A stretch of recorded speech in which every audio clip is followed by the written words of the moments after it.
Israeli फौज के तर्जुमान ने कहा है कि हमें बहुत ज्यादा जानी नुकसान उतना पड़ा है, ताहम ये नुकसान हमें नहीं रोकेगा।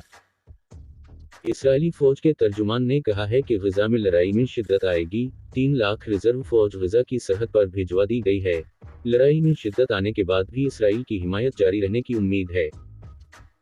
दूसरी जानिब अरब मीडिया के मुताबिक इसराइली लड़ाका तैयारों ने 24 घंटों में तीसरी मर्तबा रिफाह करासिंग पर बमबारी की है। रिफाह करासिंग गजा और मिस्र के दरमियान वाहिद इंसानी राहदारी है। अरब मीडिया के मुताबिक गजा में महसूर फलस्तीनी रिफाह करासिंग को गजा आने और जाने के लिए इस्तेमाल करते हैं। वाहिद पावर प्लांट में 10 से 12 घंटे का ईंधन बाकी। इलावाजी फलस्तीनी एहलकार का कहना है कि गजा के वाहिद पावर प्लांट में 10 से 12 घंटे का ईंधन बचा है। गैर मुल्की खबर एजेंसी के मुताबिक इसराइल ने पेर को गजा को दी जाने वाली बिजली की सप्लाई मुनक़ते कर दी थी। गजा में इस्लामिक यूनिवर्सिटी पर बमबारी। कशीदगी से मुतालिक एक यूनिवर्सिटी एहलकार का कहना है कि इसराइली लड़ाका तैयारों ने गजा में इस्लामिक यूनिवर्सिटी पर बमबारी की है, जिसके नतीजे में यूनिवर्सिटी की कुछ इमारतें मुकम्मल तबाह हो गई हैं। हल आज़ाद फ़लस्तीनी रियासत का क़याम है। पैनग यांगा, शुमाली कोरिया की हुक्मरान जमात के तर्जुमान ने कहा है कि गजा में खूनरेज़ी का जिम्मेदार इसराइल है। शुमाली कोरिया की हुक्मरान जमात के तर्जुमान ने अखबार में लिखे आर्टिकल में कहा कि मशरिक़ वस्ता में हालिया झड़पें इसराइल की फ़लस्तीनियों के खिलाफ मुसलसल मुजरिमाना कार्रवाइयों का नतीजा हैं। इसराइली मसले का वाहिद हल आज़ाद फ़लस्तीनी रियासत का क़याम है।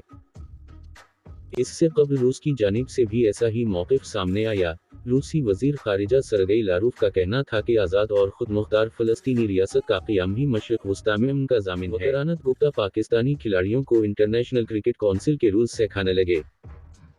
वकरानत गुप्ता पाकिस्तानी खिलाड़ियों को इंटरनेशनल क्रिकेट कौंसिल के रूल्स सिखाने लगे।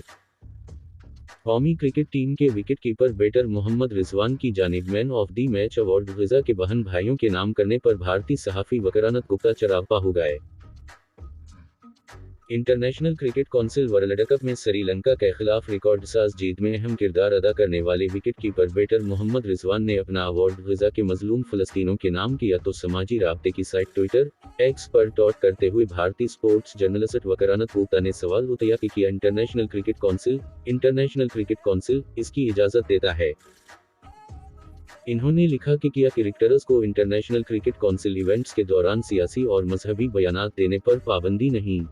मुझे याद है कि वर्ल्ड कप 2019 के दौरान महेंद्र सिंह धोनी को अपने दस्ताने से आर्मी का निशान हटाने को कहा गया था।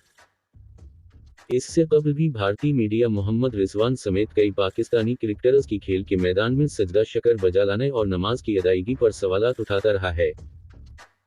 Wicket keeper batter Mohammad Rizwan ने मैन ऑफ द मैच का अवार्ड इसराइल के हाथों गजा में शहीद होने वाले बहन भाइयों के नाम किया था, जिस पर भारतीय मीडिया और कई सहाफ़ी चरागपा हो गए। दूसरी जानिब इसराइल की गजा में बमबारी से शहीद होने वाले फ़लस्तीनों की तादाद 900 से ज़ायद हो चुकी है, जबकि जवाबी कार्रवाई में हमास ने जवाब देते हुए 1200 से ज़ायद इसराइली हलाक कर दिए हैं। वाज़ेह रहे कि भारत में भारतीय जनता पार्टी की हुकूमत ने इसराइल के फ़लस्तीन पर मज़ालिम की हिमायत करती है, जबकि कई भारतीय अदाकारों को फ़लस्तीनियों की हिमायत पर धमकियां दी जा रही हैं। इल्ज़ाम आयद किया है कि वो गजा की पिटी के करामा मोहल्ले में शहरियों के खिलाफ सफ़ेद फास्फोरस बम इस्तेमाल कर रहा है, जबकि तल अबीब ने हमास के हमले के जवाब में ज़मीनी कार्रवाई के साथ इसके जवाब में इजाफा करने का अज़्म ज़ाहिर किया है।